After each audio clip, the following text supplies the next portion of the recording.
So I'm John. I'm Matt. We're live. We're live studio, and we're just documenting our experiences as a studio. And but we don't really know what we're doing, so we just want to share some stories that we have over the course of the time that we've started the studio. And prior to that, we were a collective. So what we do is we do product design and branding for Web3 projects. We've been designing for 3 years for a lot of Web3 teams, but we're not limited by that, right? I think we have a passion for Web3 because of what it represents. I think we can say that's something about that's actually not, I don't see any sort of design studios, many design studios saying that, right? Yeah, because I think they want to be open to. That's true, but there's nothing wrong with being passionate about a spot or a, excuse me, an industry that you're sort of working in. So, we've been doing this for 3 years, working on Web3 projects, doing product and branding. I do product, you do branding. We just thought, okay, so we started because I had a contact who introduced us to two teams that ended up being long-term clients for 2 years, right? That's how we started. And so we thought we were pretty set at the time, and it was good during that period of time. But there was a lot of things that we didn't do that we should have done.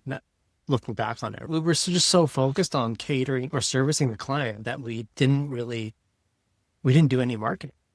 We didn't do any sort of brand building, so to speak, Oh, for right. ourselves. But I think at the beginning, because we still had our full-time jobs and we got quite lucky Yeah, with, so at the beginning we were still in our full-time jobs and we got Sata and Sai as two clients. yeah, That kind of kept us pretty yeah. Like busy. that kept us afloat for 2 straight Yeah. years because So that's actually how we started because yeah, then we left our full-time jobs to focus on this.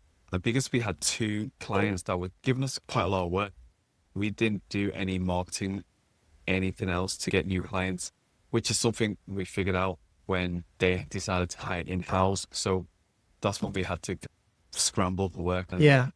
I don't know. Yeah, like maybe scrambling wasn't the situation, but it was definitely like we definitely had a sense of greater urgency, I think, to I guess do more marketing or do more PR work, like or try to sort of network, grow our network. I think that became a much more urgent need when that happened.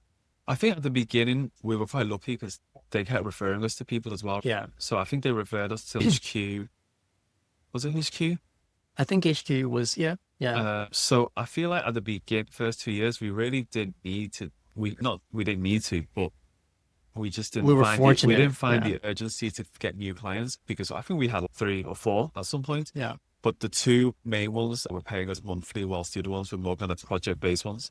Yeah. But it's our whole model, right? Like we want to join the team as if we're part of their team.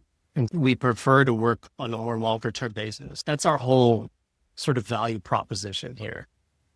And I think a lot of studios, even though they've shifted to this sort of subscription model, it's it's still like uncommon. I think we feel like there's a lot of companies doing that because of where we hang out, like on X or Twitter, right? A lot of people advertise themselves because everyone's in that community are all looking for the same thing. But like at a grander scale, I think agencies and studios in general don't use like a subscription model, right?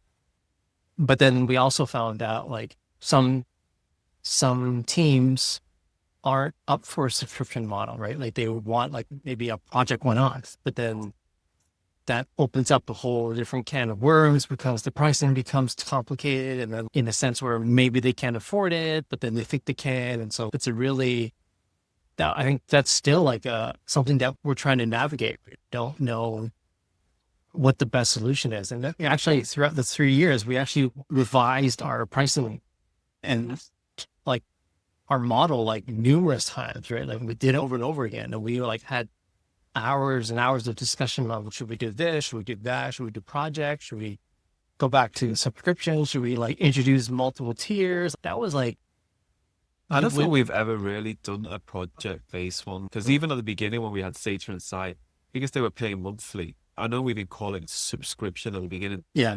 but technically that a subscription is just paying monthly. Yeah, I think the issue on scaling is maybe we can delve that into a little bit. Sorry, another sort of conversation. But yeah, I think the way that we work, scaling doesn't, I don't think, in my opinion, scaling was an issue in reference to the teams working with us. Are you saying scaling as a business on our own, the studio Yeah. wise? Yeah. Oh, yeah, yeah. Okay, Yeah. that makes sense. Yeah. So that's I think that's a different topic. And that's something that we need to talk about more. We need to figure out more too. Like right now, we're still very much like contributors towards this sort of model of business. Like we're full-time contributors as well as business owners.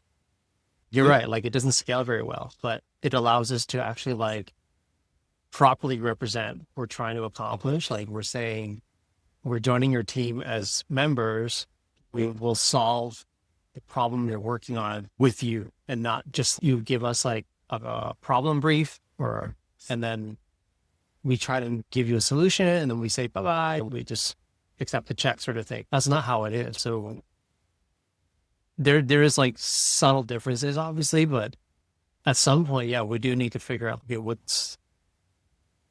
there's a way, how can we scale out from here? Like maybe there is a way, I just don't know it yet. So what I will tell you, obviously you're going to have to find a lot of work yourself, as in not just to focus on working, but to set time to do more marketing, self-promotion, networking, even cold DMing people. That's some of the stuff that, you don't realize because you always just think, well, just getting the work in and doing the work. Okay, so what would be another thing that we didn't expect? Obviously, there's going to be admin stuff that you also have to do yourself. Accounting, Admin tax, stuff, accounting, tax stuff, which is a that's a pain in the pain ass. in the ass. So you got to do that. Got to keep all your receipts, take photos, That's part of the send accounting. invoices. Like so I think, yeah, that's actually another interesting thing, right? Like neither of us have a business background, and we just decided to do this. And I think that's like a pretty common story, but even though it's a common story about people starting a business and not knowing business at all, like it's still very different to actually experience it, because there's just stuff that you got to do that you don't want to do, and you have to do it. Yeah, I think a lot of the time people start businesses because they think they love what they do. They can do their own thing. But actually, and you get to work on your own time, work-life balance and all that stuff. But actually, you do a lot more than you would if you were at a full-time job. Yeah, yeah. Actually, that's actually funny, because I was talking to Feng Chi, and I was saying, oh, like just congratulating her on this talk that she got invited to. And I was saying, like, yeah, we're just taking a break right now because it's been 3 years since we actually had nothing to do. Like we chose not to do anything. And Us? yeah, Oh. like we've taken holidays, but every holiday we've had, like we were working on those holidays still, right? Like at some point or another, that holiday was a work. There was a point in time where we were doing work. And I think this past month where we just took a break, we're taking a break. We haven't done a proper break in 3 years. We don't take holiday. We take holiday, but we still work for it. Like just to follow back up on what you were saying earlier about the business, about running your business, you get your own time and you get your own scheduling. But if you don't do it, no one else would do it for you. Like, whereas if you work at a company, you're basically just waiting for work. Yeah. And even if you're proactive and stuff, like there's still always someone somewhere elsewhere in the organization doing some sort of planning that you can assert yourself into as part of the overall structure or strategy of the company. But when you're doing your own business, it's just, okay, you wake up and you're like, okay, so what's next? And no one tells you, right? But also because we are the founders and the designers, like when we do go on holidays, like there's going to be stuff we still got to follow up on, whether it's design stuff. I think a few times we did have some freelancers that helped us do stuff, but ultimately we always still take our laptops. And it's not just for emails, because emails we can do on our phone, but sometimes we still go onto the Figmas, we still have to go onto Framer or Photoshop and all that and still make edits. So that's something where if you were in a full-time job, you literally just book your holidays and you forget about work for a week or 2 weeks, and you don't even respond to emails sometimes. So that's something. It's very different. Yeah. That's definitely very different. But there's obviously pros and cons to both, right? Yeah. Okay. It's just like me. I like waking up early and starting the day early, but you tend to work much later into the night than I do. I guess you can't do that in a full-time job. Right? Yeah, you can't. Like, unless you're doing remote and the team naturally is on the other side of the world and you're working at night. It's a bit different now, but I think just in a general sense, if you're working in an office, for example, which a lot of the world is doing now, you have to work according to their schedule. And we have that level of freedom to not have to work on that schedule. Because as long as we're obviously responding to stuff during the day or whenever the client's looking for us, but you're not obligated to do it immediately as long as you get to that deadline or the sort of the deadline that you agree upon between yourself and the client. And I think that's like I guess a pro, I guess you could say, right? Yeah, I guess one thing you don't also realize is there's no one like managing the projects either. So we're also project managing ourselves.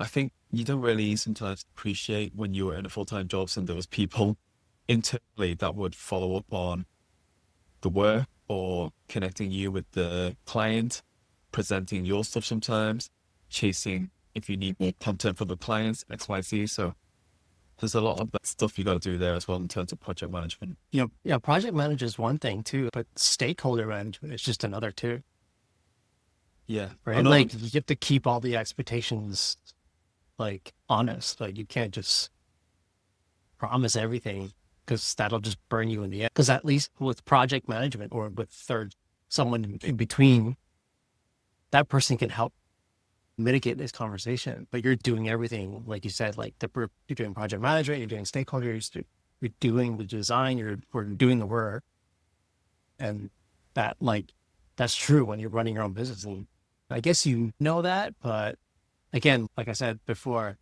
it's very different knowing and actually having to do it like every day in, day out. And it's not bad. It's just a different way of operating. It means like you need to be more time sensitive. Like you need to definitely be a lot more disciplined as well. Yeah. And pragmatic, right? You can't just like be ultra perfectionist and expect the client to understand like, oh, that little bit of extra time that you're spending is going to be worth X amount of outcome, because that's not true, especially in the world of startups and like Web3, right? They don't necessarily value that. They value the delivery and over like perfectionism.